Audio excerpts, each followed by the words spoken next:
Hi everybody! Welcome to the second installation of Inside My Pen Case.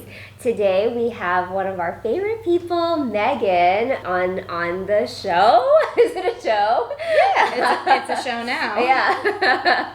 Hi Megan. Hi Daisy, how are you? Good. So we're really excited to have Megan. Megan is a really, really good friend of ours, and she goes way back into Yoseka history.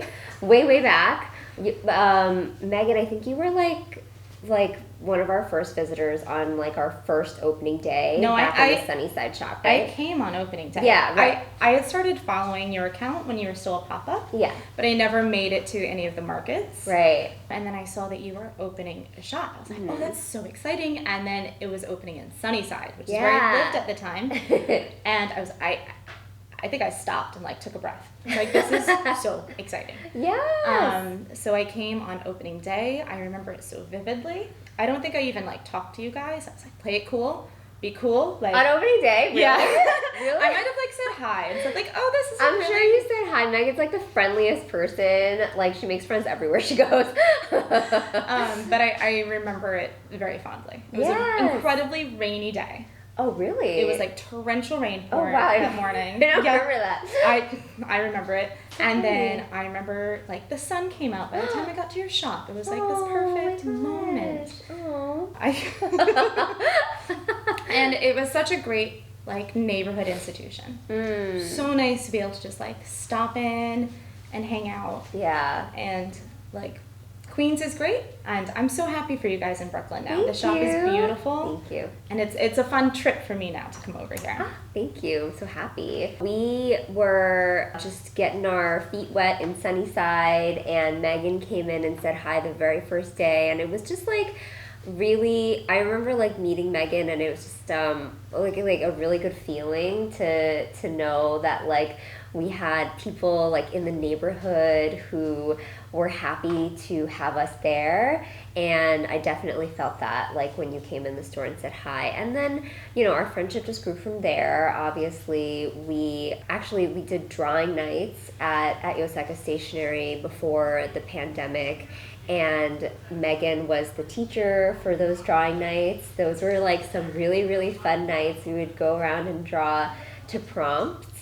Yeah, it was. I would come up with a bunch of prompts, and then anyone who would come in would come with up with prompts too. We put them in a big jar, and then we would pull them out, and we would all kind of decide as a group: do we want 5 minutes, 10 minutes? Right. And so then after we would draw, we would all kind of share. It was a really great way to just kind of like exercise some drawing muscles that you might not normally do, because it pushes you out of your comfort zone. Right, yeah. But it was also really fun to be like, oh, what pen did you just use? Yeah. Or what pencil did you just use? Yeah, or what sketchbook is that? And the stories people would tell. You would come up with like the silliest prompts where it would be like, draw your dream house. Right. And people would like start telling this like fantastic story. Yeah. Or like share like a fun memory. And I remember somebody like had a barbecue in Chicago, and then it like pouring rain. Like right? Oh yeah, I remember that. So it was a really great way to like also meet other people in the neighborhood. Yeah. Because it was very much who lives in the area. Right, and it was often the same people who would come back, and so you'd really like get to know people. Yeah, they were just like really, really, really fun. We'd like to bring those back at some point. We have such a large space now. It would take forever to get around the table. a lot of people in here.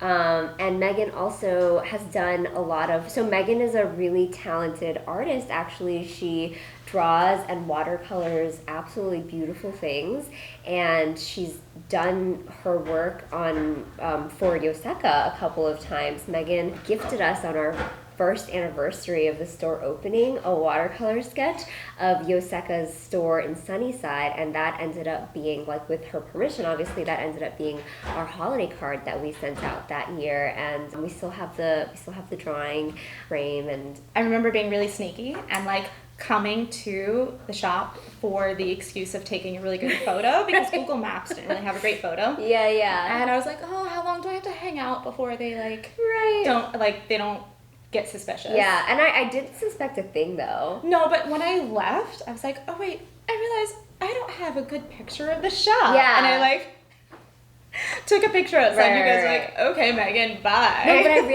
I didn't see that coming. Like, when you showed us that painting, I cried. It was, like, so beautiful, and I totally didn't see it coming at all. And then beyond that, when we found out we were going to be a Travelers Company partner shop, Megan actually, we thought it'd be really cute to do a little map of, like, Sunnyside and Queens places that we enjoy visiting, and Megan actually was the one who illustrated that map for us, and it was in the middle of the pandemic, and we did a lot of FaceTimes, yes. Right? Yes, I remember you pitched the idea to me, and we met about it. Yeah. I'd say like mid-February. Right, like right before like the pandemic. Very early March. Right. And then it became like my early pandemic project, where it was just like, okay, I'm a teacher, so I would get off of like my remote teaching time, and be like, okay, time to work on the map. So it was a really good distractor for a few months, because I was like, there was something I had to do. There was a task I had to complete, and it was fun. It was great to look at these different places you recommended. Mm-hmm. And then it was really fun in the middle when you guys were like, oh, we're moving the shop. yeah, I know. That's the thing, is that like we decided to move the shop in the middle of the map, like literally being made. So we're gonna have to update the map, and Megan will let you know. No problem. I already agreed, and I had a feeling you guys were moving, because I remember you said you signed a 2-year lease. Yeah. And as I was drawing it, I was just like, yeah, I think their 2-year lease is coming up soon. I wonder if they're moving. Yeah. Like, it was a thought I had in my head already. Yeah. And then you guys were like, we need to Zoom. I was like, oh. Okay, I know what this conversation is. I remember that day. Oh my gosh, I was like so nervous about telling you. No, I'm happy for you. It's been really great in Brooklyn. But that was a really great project to work on, and I did it with like digital media, which was a completely new platform for me. So it was a really good like practice. Yeah. And I enjoyed it. Oh, good. I enjoyed it too. I'm glad. I really liked working with you on it. No, thank you. Yeah. So Megan is actually, you're a teacher, you're a public school teacher, and actually you just finished getting your degree. What did you get your degree? I got my master's in art education. In art education, which is huge. So now you can like teach art, right? That's the whole point of it. I was going to teach art this year, and then of course we had to be flexible with our positions, so I was put in a 2nd grade classroom position, which has been a lot of fun. It was a little bit out of my comfort zone. I've taught 2nd grade, but like as science or as like a theater teacher. Yes, I've done it all. What haven't I done? But it was really good to like get to know a set group of students. And this year had so many ups and downs. At least the group of students I had was consistent. And they were so sweet. Such sweet kids. They loved art, and I had to use them for my master's project, my thesis. And I would tell them, like, this is for my college project. They're like, okay. Oh, they're like, we'll help you. Yeah, it was really extra sweet. Good. But I'm really excited for next year. I should be teaching art. Yeah, I'm so happy for you. Yes. Yeah. Graduating, doing all of this, teaching out of my comfort zone with a pandemic, and then also getting your master's is... it's a task, but I'm really happy to be at the end of it. Yeah, I'm so happy for you. And I finally get to like resume that artist identity part of myself. It's been really hard to find time to do any art. Or even just like to go out sketching. There's been so many, you just worry about restrictions or things like this. And you're like, you know what? It's fine. I can wait. So I'm really excited to get out and like start sketching again. Yeah, and Megan has this wonderful Instagram account, Meagan Illustrates. Yes. And she posts like the illustrations and her watercolor sketches. And you do a lot of urban sketching, right? Like you go outside, literally, and you just like sketch what's in front of you, right? Yeah, urban sketching is, they have like a whole community. It's a really strong international community. And the biggest part of it is going to the place. It's not painting and sketching from a photograph, it's going to the place because you're telling the story of that place. And I love doing it in New York City because the city is always changing.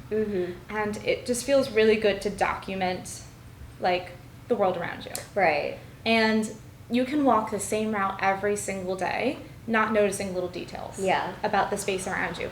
But once you start urban sketching or doing kind of like the sketch journaling that I do when I have time. Yeah. You start to notice like these tiny little details about the city that you would have never noticed, like a really beautiful flower coming out of a crack in like a brick. Yeah. Or the sign or the top of a building. There's so many little things that you start to notice. So it's a really good practice, and it's fun to go out and just sit and sketch and kind of enjoy the space around you.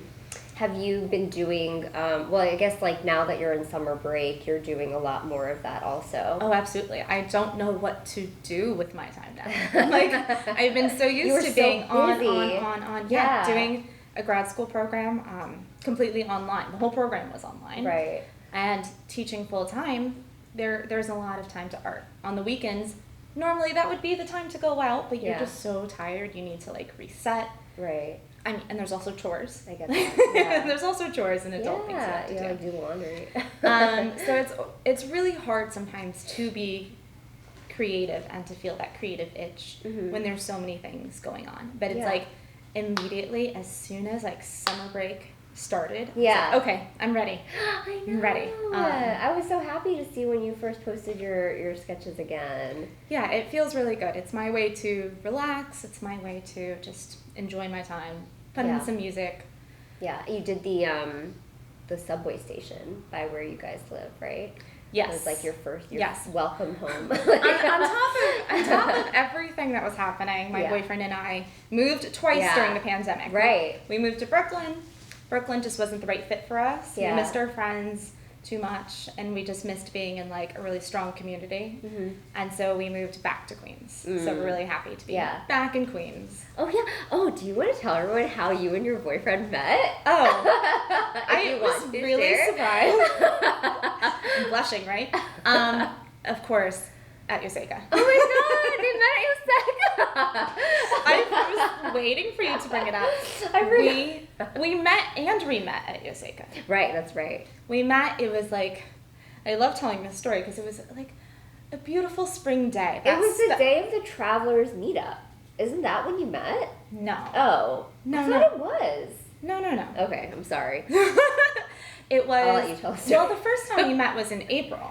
Okay. And it was one of those like, the first warm spring day, you know the feeling, where like the flowers are blooming, the birds are like a-twittering. Oh my God. And he happened to walk by the shop and did like one of those and then came back in and we talked and like helped him shop. I don't even remember what we shopped for. He needed, I think he like made up like he made up some excuse. A card or something. He needed a card. So he ended up getting a card, but like I'm like, Mike, like you're staying so long to talk about this card. Like he was like lingering for so long.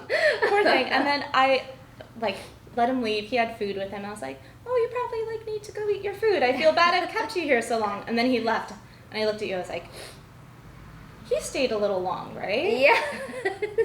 And then cut to August a few months later. Yeah. It was very close to the Travelers meetup, so I think that's why. Okay. So you waved him in. Right. He was walking by, because he lived on the block of Yoseka. Yeah. You waved him in, and you were like, remember Meagan? Right. That was like the night of the drawing night or something. She's doing drawing night. Yeah. So he ended up, and I remember so vividly walking in the front door of drawing night with all of my stuff, and you go, guess who's coming today? And I probably went like sheet white. Like I immediately knew who it was. I think I like chucked my hair. Like, oh my God. So yeah, he came to drawing night. Yeah, and then he's not an artist. Yeah. Doesn't have any drawing skills. Right. And he did great though. He did great. Yeah. And then the rest is history. The rest is history. So that's how they met. And now it's been like how long? Almost 2 years. Oh my gosh, almost 2 years. Yeah, so that's definitely... And it's always super fun to be like, oh, how'd you meet? I'm like, at a stationery store. It's so perfect. It is. It was definitely one of those like rom-com, kismet type situations. Yeah, and you guys have adopted a cat now. Yes, we have an adorable cat. She's quite a troublemaker. Yeah. Yeah, and we're so cute. Well, really Boba. happy. Yes, Boba, like Boba tea. Okay. So, Meagan, do you want to maybe show us some of your sketches that you do? Sure. I, in a hurry, just grabbed everything. Oh my gosh. So this is my sketch. Well, this is your pen case, which we'll be talking about later, everybody. How could we forget? We'll just move this little bundle of joy to the side. So this is what I'm using for my sketch journal. So it is watercolor paper, which is really nice. Yeah. I've tried using other sketch journals that aren't watercolor paper, and you really do, if you want to watercolor in it, you really do need to find the right one. And it is the square format, which is aesthetically pleasing, and it's really fun to work in that format. So pretty. Oh wow! So this one was TikTok. Yes, my very first TikTok. I finally joined. It was really cute. No, thank you. Yeah. And then I didn't get to finish this one. Right, you had ramune. Oh my god, the ramune. I've never had it before. I was like, oh, this is fun. How do I open it? Couldn't open the bottle. Oh yeah. Finally figured out that you have to like push the marble down. Yeah. It exploded everywhere. Oh no. Like it truly, I think just me trying to open it so much shook it up, and I was completely soaked, like head to toe, all over the floor, all over my desk. There is on your a stain now. It's a good thing it's watercolor paper. Yeah, it's a good thing. It tasted delicious. It did. You got the peach one. Yes, the peach one, but it did explode everywhere. And you had ube ice cream. I had ube, not just ube ice cream, but an ube ice cream mochi like ice cream sandwich. Oh wow. It was really, really good. Incredible. So this is an example of like the sketch your day kind of thing that you also do, right? Yes. Yeah. So this is like the sketch my day. And I also just grabbed the hefty portfolio of all of like, not even all, but all of the urban sketching I do. Sketching, yeah. So like Philadelphia, I went on like a little day trip there.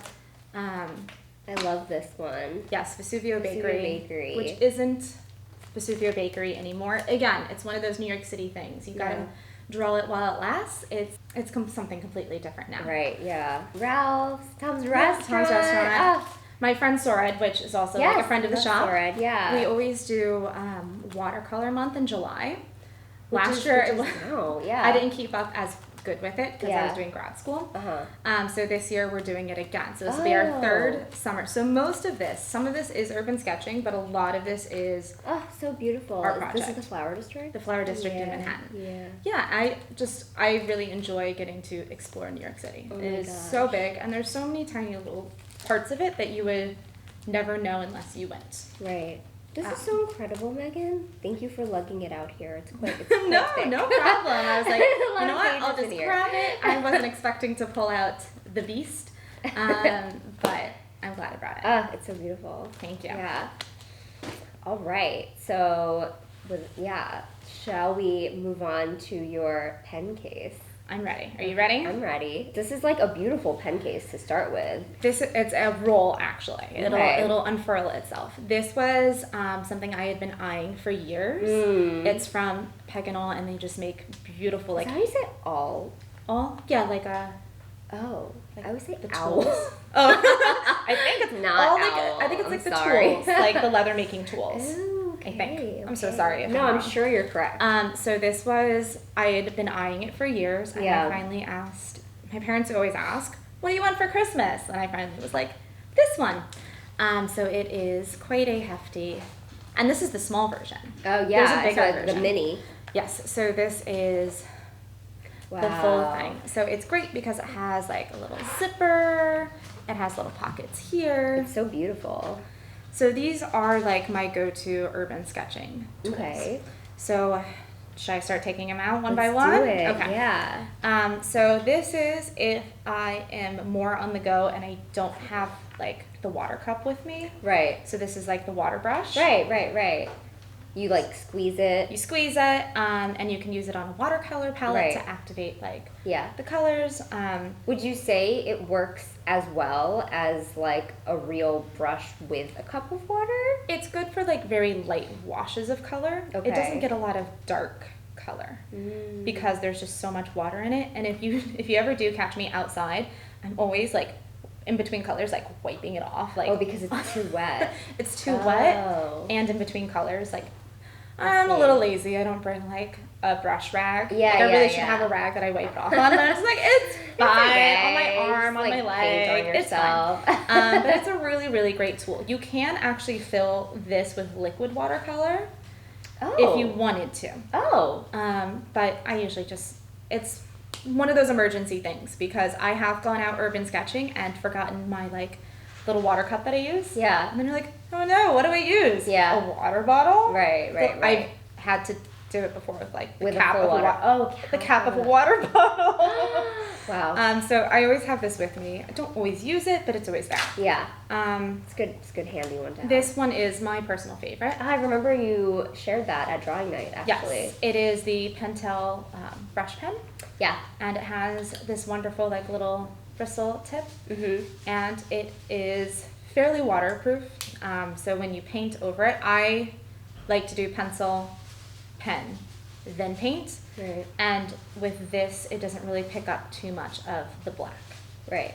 Which is nice. I can't believe that, like, because it's such a, I've tried this pen before, and it's such a soft brush that I can't believe that it gets, like, your lines and your drawings are so fine, but it can achieve that, I guess. It has really great, like, gestural, like, personality to it, because it is so fine. Personality, I like that. It has a lot of personality, and that's why it is my go-to. Yeah. Because there is that tiny, tiny tip.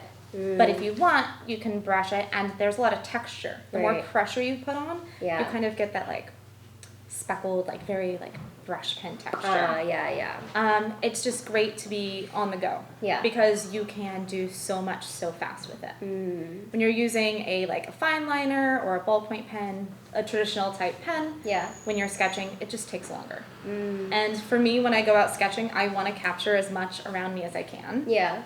So it is great for, like, really fast sketches. Oh, interesting. And I love like you said, like, the tiny lines, the thick lines. It's a fantastic tool. Right. And it takes what? Cartridges? Yeah. It's a little refillable cartridge. And so also in my pen case always is a spare one, because there's nothing worse than getting out and running out that would be so frustrating. Ink. Yeah. Sometimes when you go out with a group of people, sometimes they might have the tool you can use. Right. Which is a fun challenge. It is always good to push your boundaries. But this is like my go-to number one. Sketching Do you think supply. that's a popular one among urban sketchers, or is that like? I think they all know of it.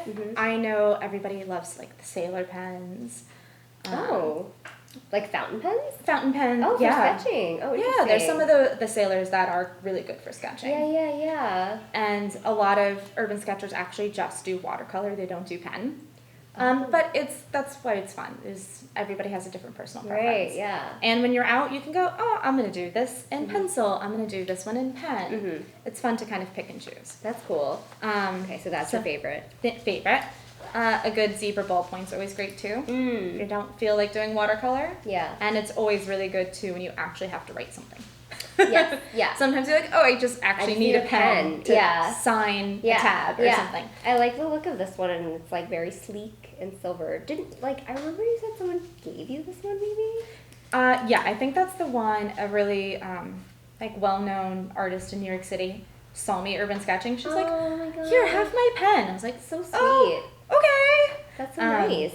So I think that one is hers. I love how it has this very worn washi. So the washi tape is definitely, so sometimes these pens do have a little bit of globbing. Okay. And I did a commission with these a few years ago. Oh, I remember you telling me about this. And so I went through and I got a big pack. I got like 15 of these. Yeah. And I went through and I found the one that didn't like glob or skip the most. Yeah. So there's the washi tape. That's the one. That's the one. How funny. But also it's a very much a teacher thing. Yeah. You put washi on your pens or your pencils. So if a kid borrows it, because I'm so generous, I don't have a pen, I don't have a pencil. I'm like, here you go. Do you bring this to school with you? Well, this one. Maybe this one. Yeah, maybe just travels. Yeah. It's a really good like throw in your bag pen. But the washi tape is definitely a teacher thing. Like that one's mine. Right. Thank you. Yeah. The kids are so sweet. They do give it back. They do. Then the classic Micron. The Micron. The plastic nib is the best one because it doesn't wear down and it lasts a really long time. Okay. But I like the size of this one. It's just a 01. Okay. And I've been using this one more for the draw your day. Okay. Trying to work on this a little more than the Pentel one. Right. Because I want to work on technique. So like drawing out your sketch first with this and then going over it with watercolor? Yes. I see. And when you're using a fine liner, you do have to rely a little bit more on technique. If you want to go for a realistic representation. Yeah. Yeah. So, and as an artist, I'm always trying to get better. Okay. I regret a little bit not like going through art school for my undergrad. Yeah. So I'm always constantly pushing myself to get better. So this definitely helps. Yeah, well, I feel like there's like so much opportunity for like self-learning. Definitely now. Yeah, so you can definitely do it. You don't need to like... I know. Well, moving out of, this is like a totally different conversation. Moving out of being like a visual arts major as an undergrad was a conscious choice like 15 years ago, which dates me a little, which is fine. I grew up in Florida and I went to school in Florida, and I realized within my first semester I'm enjoying myself, but there really wasn't a market for art teachers or for artists at the time. And I feel like with social media and all of like the internet and apps and stuff, you can sell your work so much easier now. Yeah. And you really can be like a self-employed artist now. Yeah. But that really wasn't an option. Yeah. So I went into teaching because I thought that would be a good fit for me, and it is, and I'm really excited to be an art teacher. And now you get to combine them. Yeah. So I do have those classroom basic skills now. Yeah. But I do wish I got to do that art experience a little more. But that's okay, because I can teach myself now. There's so many great resources. Yeah. And the best way to learn is by making mistakes and trying. And like doing it. Just doing it. You are. Absolutely. So now that's like the pen section. Yeah. Favorite pencil is the DelGuard. The DelGuard, the Zebra DelGuard. Yeah. And I'm not a huge person who pushes the mechanical pencil out too far. Right. But it doesn't break. Right. Because the tip of this moves like with the pencil. Right. It doesn't break. Yeah. And I actually have used the eraser. You've used I know, this is like a theme now. I know. You use the eraser on the mechanical pencils? Your mechanical pencils. You don't even have the cap anymore. Well, that tells you how much I use it then, because I've just abandoned the cap.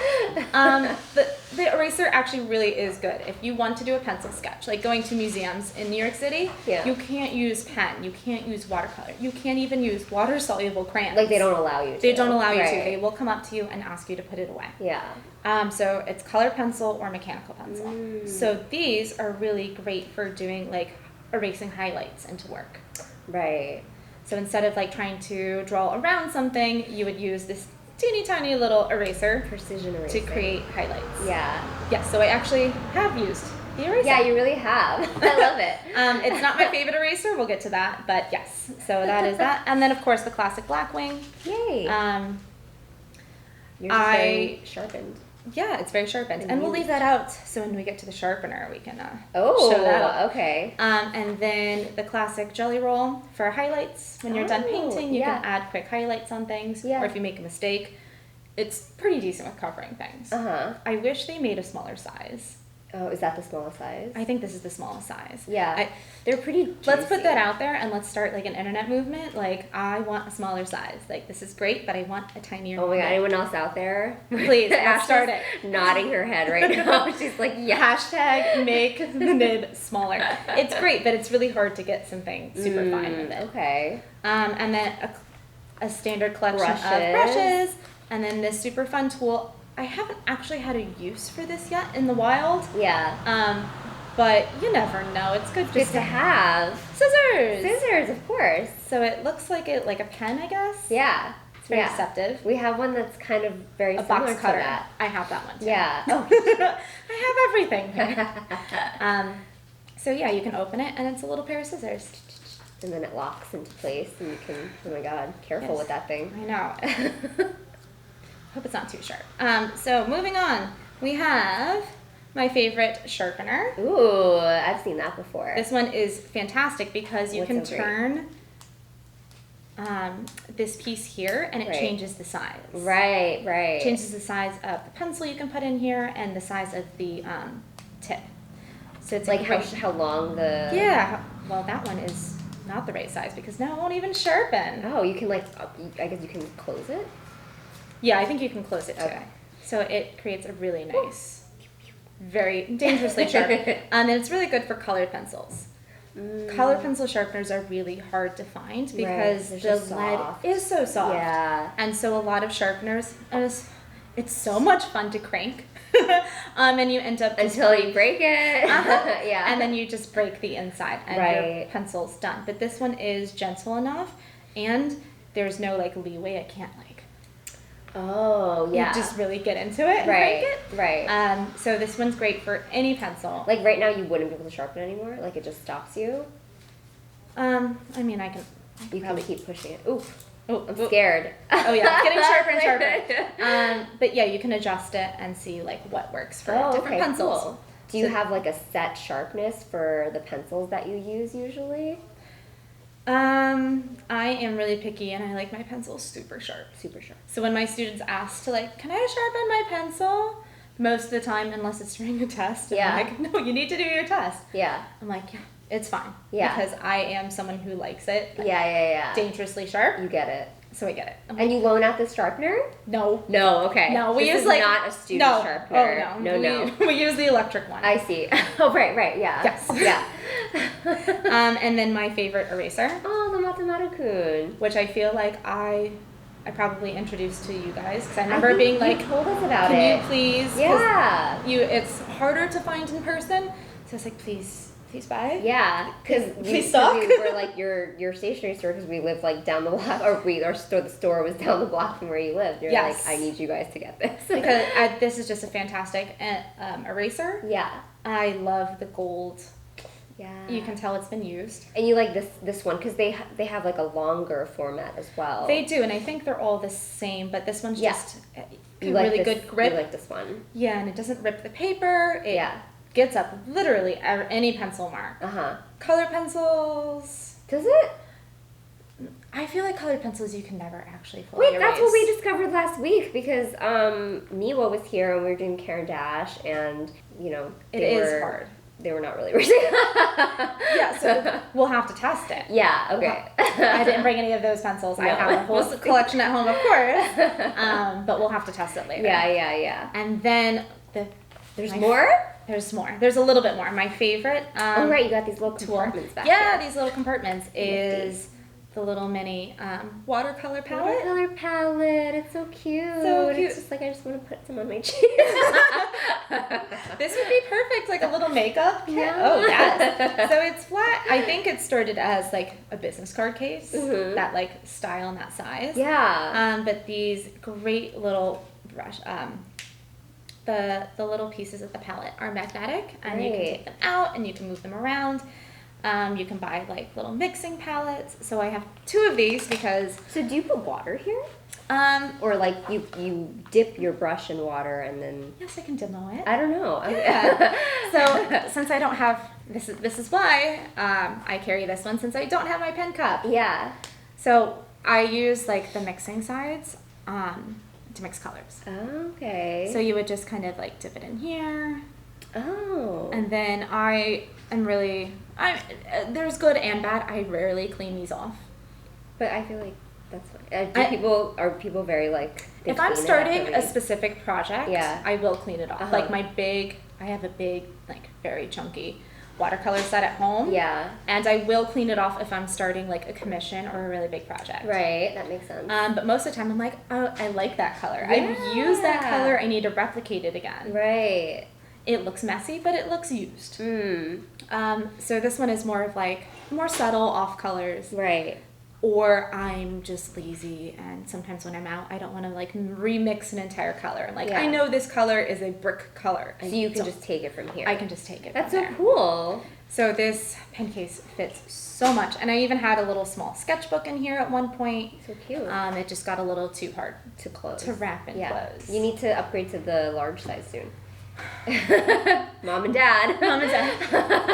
Yes, when you're in your 30s and you're still like, Mom, Dad, can you buy this for me, please? So that is, my most used tools and my most used. Of course, as an artist, I have tons of pen cases and tons of supplies, but this is your main one. This is the main one. Yeah, these are the ones that get used the most. Yeah. Well, that was so cool. Thank you so much for showing that to us. Thank you for letting me talk about my favorite supplies. Oh my gosh, it's always of course. so fun. Well, hope you guys had fun watching this episode of Inside My Pen Case with Megan. And if you guys use your erasers on your mechanical pencils, let me know. We have so many campaigns going. We need I know. smaller nibs from the jelly rolls. You also agree with that. We need, do you use your mechanical pencil eraser? This is like the set questions now that we're going to have to exactly. ask. And can your eraser take away, like, remove colored pencil marks? Right. How good is this eraser, like, at erasing colored pencil? That's what we'll ask next time for sure. Well, thanks, Megan. And thank you, everyone, for watching. Bye.